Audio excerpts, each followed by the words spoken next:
Ravens flock. The flock rundown is the place to be. My man Ryan has been a lifelong Ravens fan since he was born. So I'm telling you now, it's about to go down. The podcast, the flock rundown. Ravens, baby. Nothing gets better than waking up and wondering how high we can fly. Tune in. Motionless brainwaves attempt to swim there where the sense can't tame the untamed. Appreciate you, Ray. What's up, Ravens fans? My name is Ryan, and welcome back to another episode of the Flock Rundown. Ravens beat the Chargers 20-10. Sunday Night Football in LA. Excuse my voice. I was at the game. My voice is a little hoarse this morning for sure, but it was fun. It was a weird game. We'll dive into all the details, but win's a win. We're first place in the AFC. It feels good. Before we get into the details, shout out to John K6453 and AJC Sr. They both tied and had the same guess that Lamar would have 175 yards. Lamar ended up with 177, so great guess. I already replied to your YouTube comments, so just hit me back, and you'll each get $25. We got to split the 50 just since you guys had the same exact guess. But let's dive into the game. Weird game, definitely not a smooth one. Thought we had control most of the game until the very end, and I was getting a little concerned. The momentum definitely flipped, and the Chargers had a great shot to take the lead or win the game on that last drive, but defense stepped up. Mike McDonald got creative, blitzed Arthur Mullet on a cornerback blitz, and I just thought that call was great. I thought the defense just balled in general pretty much all night. Chargers got a few drives here and there, but I mean, that's a talented offense. You know, I'm not surprised that the Chargers were able to have some success. We didn't have Marlon Humphrey, so I'm not surprised. I thought the defense held it down. I thought the defense balled. Shout out Jadeveon Clowney, big strip sack in the red zone to stop them from getting points. Shout out Justin Matabike getting his 10th sack. Roquan Smith for getting a strip fumble. And Keenan Allen early in the game. And Clowney was kind of in on that play too. I think Patrick Queen popped one out on Eckler's. Just overall, great dominant defensive game. We had 4 turnovers on defense, and our offense did not turn the ball over at all. So that's always a recipe for a win. 4 turnovers to 0. You better win that game, and we did. Offense was a little shaky. They started hot. You know, they were moving the ball at ease. I thought we were using Odell on a lot of quick slants, and, you know, Lamar was slinging it to Isaiah Likely, and it just seemed like everybody was about to get involved. It seemed like this offense was about to roll, and then they started bringing more pressure, and our line just couldn't hold up again. You know, I know Stanley, I think, got rolled up on. I didn't really see it at the game, but from what I'm hearing, he kind of re-aggravated his knee again or something. He did come back, but just wasn't himself, man. They were able to get some pressure and make Lamar kind of make quick decisions, which obviously does hurt the pass game, and the offense kind of slowed down overall from there. We didn't run with Gus Edwards much at all. I thought Keaton Mitchell looked good. Justice Hill, I mean, the running back situation right now is a little weird. I feel like the usage is a little weird. If I had to be the head coach, and I'm not obviously, you know, but if I had to be the coach, I'd probably give Keaton Mitchell the most opportunities, and I think he did by like a carry, but it's still very split up. I would give Keaton Mitchell more opportunities and then kind of pound Gus late in the game. I think that's like the perfect formula just because defenses will wear out. Keaton Mitchell is just really explosive and can really change the game with his legs, and I think we need that. You know, having a guy like Keaton Mitchell with Lamar and then, you know, Zay Flowers. It's just a ton of speed out on the field. Speaking of Zay Flowers, shout out to him, man. This dude's a superstar. We've been talking about it all off season. This guy is the guy. The Chargers drafted Quentin Johnson 1 pick ahead of him, and they got to be regretting that because Zay is the dude. Just not only his play on the field and his skill set, but just his energy, man. The celebrations, you know, it's just fun. It's fun to see.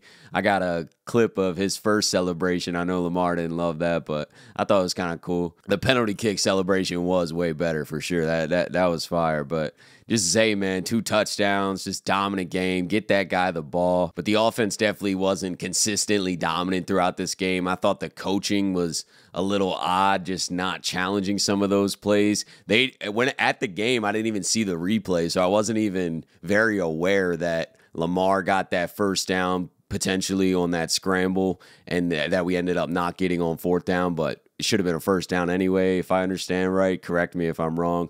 They don't show the replays for anything benefiting the Ravens at the game, which makes sense, but it was just hard to see exactly what was going on. And then later, I think Nelson Aguilar, when Lamar hit him on that pass coming across the field, got the first down, and they called it short, and Harbaugh just didn't challenge it. And those are 2 big plays because they didn't lead to points.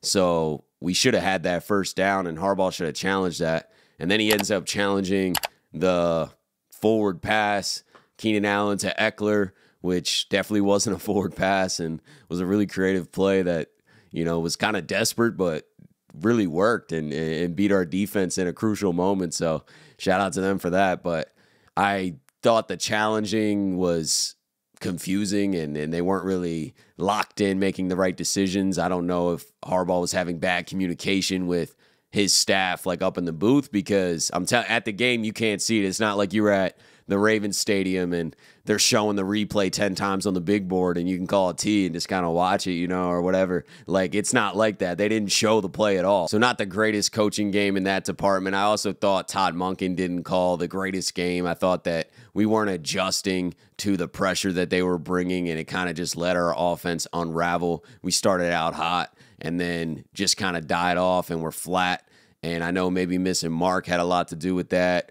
Not committing to the run game enough was kind of weird. The screen passes got to go, man. Like, occasionally if they're really blitzing and you feel like you got the numbers out there to block, run a screen. But I'm talking like once a game maybe, because these screens are getting blown up and they're called at the worst times. We don't have the advantageous numbers. There's no advantage when we're throwing these screens out there. The guy's getting hit instantly, or we're getting a couple yards, and so much could go wrong. You could potentially throw the pass a little bit behind the receiver, and now it's a fumble.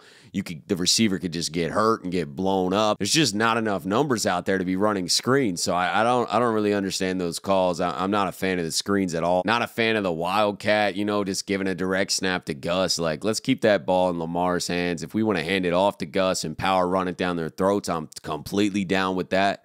You know what I mean? Let's see who wants it more.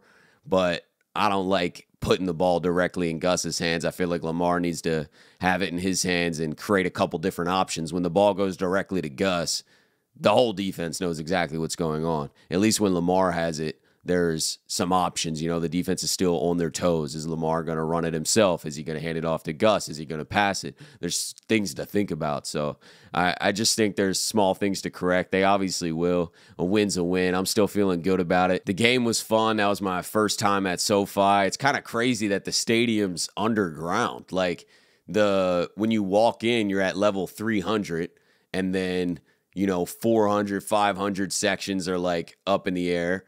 But the rest, the field and the lower sections are built into the ground. So I never knew that. That's kind of wild to experience. The stadium wasn't that loud, in my opinion, at least not after going to Ravens games my whole life. And there was probably 40-50% Ravens fans. There was a lot of Ravens fans there. I had a lot of cool conversations, a lot of high fives. Ravens fans all around me going to get a drink or going to the bathroom. Ravens fans everywhere. On the way out, there's a ton of Ravens fans. So it was cool to see the flock out supporting their team on the West Coast. I don't know if everybody made the travel. Maybe a lot of people live in LA or San Diego or whatever and are just coming up for the game. But either way, it was sick to see that many supporters. Chargers fans seemed frustrated.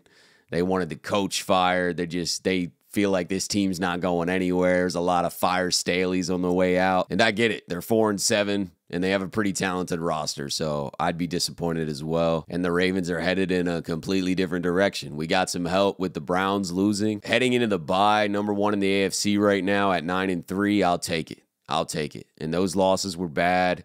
And we have some inconsistencies on offense, especially that we can work on. But let's get healthy. Let's get Marlon Humphrey back. Let's get Ronnie Stanley hopefully back in full form. You know, get these guys some rest and come out blazing against the Rams in 2 weeks. Let me know some of your thoughts about the game. I'm sure you guys saw a lot of different things. I have not dived into the film or watched the TV version at all. So I'm just giving my experience from the game and then some stuff I saw online. So definitely let me know in the comments some things that I didn't touch on. Shout out to Kyle Hamilton too.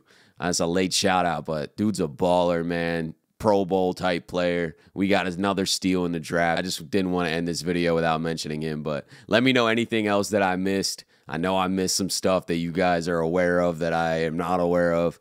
Being at the game, you don't get to get as much knowledge, that's for sure. I mean, you have fun, and it's an amazing experience to see it in person, but you just can't see everything going on. Let me know what you think our record's going to be and down this home stretch after the bye, and what's our chances to win a Super Bowl this year? I think they're pretty good. They're as good as they've been in a long time, I can tell you that, especially the way this defense is playing. So I'm excited. I'm confident. Every team's got some flaws. Hopefully we can maintain the 1 seed. I know we got a really tough stretch of games, so we're going to have to beat some really good teams to do it. Jacksonville's not going to be easy. San Francisco's not going to be easy. The Dolphins aren't going to be easy.